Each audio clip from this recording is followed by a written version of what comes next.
Tara! Pag-usapan natin ang isang kwento tungkol sa isang sikat na hari na gumawa ng isang malaking pagkakamali. Pero ang mas mahalaga, aalamin natin kung ano ba talagang ibig sabihin ng totoong pagsisisi. Okay, para maintindihan natin ang lahat, magsimula muna tayo sa isang maikling kwento. Ito yung kwentong sinabi ng isang propeta na ang pangalan ay Nathan sa mismong hari. So, sa isang syudad daw, may dalawang lalaki. Yung isa, sobrang yaman. As in, ang dami-dami niyang tupa at baka. Pero yung isa naman, mahirap lang. At ang tanging pag-aari niya ay isang maliit na kordero. At itong kordero, hindi lang basta alagang hayop pa, para na siyang parte ng pamilya. Mahal na mahal siya nung mahirap na lalaki, parang sarili niyang anak. Isipin niyo, kasalo pa niya sa pagkain at sa inumin. Ganon sila ka-close. Ngayon, eto na. Isang araw, may bisitang dumating doon sa bahay ng mayaman. Siyempre, kailangan niyang magpakain, di ba? At napakarami niyang hayop na pwedeng-pwede niyang katayin para sa handa. Pero, ano sa tingin niyo ang ginawa niya?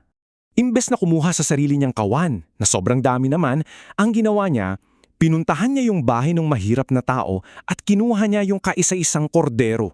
Yun ang ninakaw niya at inihain sa bisita niya. Grabe no? Teka, isipin mo nga, kung ikaw yung hari tapos narinig mo yung ganong kwento, anong gagawin mo dun sa mayaman? Sigurado, magagalit ka, di ba? Well, ganun-ganun din yung naramdaman ng hari. Sobrang nagalit siya sa kawalang katarungan. So, sino nga ba itong hari na to? At bakit sa kanya pa mismo ikinuwento ni Propeta Nathan ang tungkol sa kordero? Dito na natin malalaman yung sikreto. Ang hari pala na tinutukoy natin ay si Haring David. Isang araw, nakita niya si Bathsheba, isang magandang babae. Ang problema? Asawa siya ng isa sa mga pinakatapat niyang sundalo, si Urias. Pero dahil gusto ni David si Bathsheba, gumawa siya ng malaking pagkakamali. At para pagtakpan yun, gumawa pa siya ng isang masamang plano para masigurong mamatay si Urias sa gitna ng digmaan. So ayun na nga, namatay si Urias sa labanan tulad ng plano. At pagkatapos nun, pinakasalan ni David si Bathsheba. Akala niya okay na ang lahat. Akala niya walang sino man ang makakaalam ng ginawa niyang napakasamang lihim. So balik tayo doon sa kwento kanina. Nung narinig ni David yung ginawa ng mayaman sa kordero ng mahirap, nag-init talaga ang ulo niya. Sobrang galit niya, sabi niya, dapat mamatay ang taong gumawa niyan.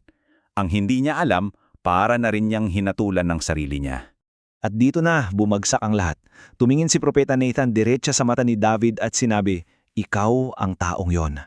Grabe, ikaw, Haring David, ang mayaman sa kwento. At si Urias, ang tapat mong sundalo, siya yung mahirap na tao na kinuhan mo ang kaisa-isang bagay na pinakamahalaga sa kanya. Ayan na, nahuli na si David. Nabulgam na yung sekreto niya. Anong gagawin niya? Magpapalusot ba siya? Magagalit kaya siya kay Nathan? Ano kaya ang reaksyon niya? Alam mo kung anong ginawa niya? Wala siyang sinabing pero o kasi. Hindi siya naghanap ng dahilan. Agad-agad niyang inamin, nagkasala ako sa Panginoon. Ganun lang kasimple, pero ganun katotoo. Inako niya ang lahat ng pagkakamali niya. At dito natin makikita yung totoong pagsisisi. Kasi hindi lang siya basta nagsabi ng sorry para makalusot. Iba yun eh. Ang pagsisisi ni David ay galing sa puso. Ibig sabihin, durog na durog yung puso niya dahil sa kasalanan na ginawa niya. Gusto niya talagang magbago. Makikita natin to sa mismong panalangin niya. May sinulat siyang kanta, isang panalangin sa Diyos. Hindi lang niya sinabing, patawarin mo ako. Ang hiling niya, gawin mo pong malinis ulit ang puso ko o Diyos. Tulungan mo akong maging tama ulit sa loob. Humihingi siya ng tulong para magbago talaga. Okay, so bakit ba natin pinag-uusapan tong medyo malungkot na kwento na to? Ano bang aral nito para sa atin ngayon? Ito yung isang importanteng parte. Pinatawad ba si David ng Diyos? Oo. Pero, ibig sabihin ba nun na wala na lang bigla lahat ng masamang nangyari? Hindi.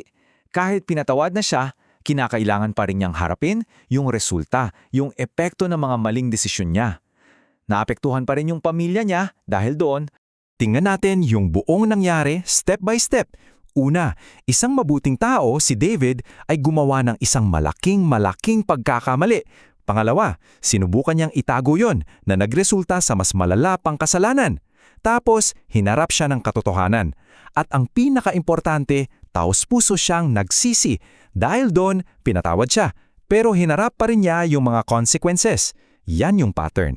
So bakit nga ba mahalaga ang kwentong ito para sa atin? Una, paalala ito na kahit sino, kahit yung pinakamabuting tao, pwedeng magkamali. Pangalawa, pinapakita nito na handang magpatawad ang Diyos sa sinumang totoong nagsisisi. Pangatlo, tinuturuan tayo na lahat ng ginagawa natin ay may resulta. At pang-apat, mas maganda na aminin ang pagkakamali kaysa itago ito. Kaya iiwan ko sa inyo itong tanong. Ano nga ba ang pinagkaiba ng basta lang nagsasabi ng sorry sa talagang pagiging sorry? Ibang-iba yun, di ba? Yung isa, salita lang. Yung isa, galing sa puso. Yan ang pinakamalaking aral na makukuha natin mula sa pagkakamali ni Haring David. Salamat sa pagsama ninyo!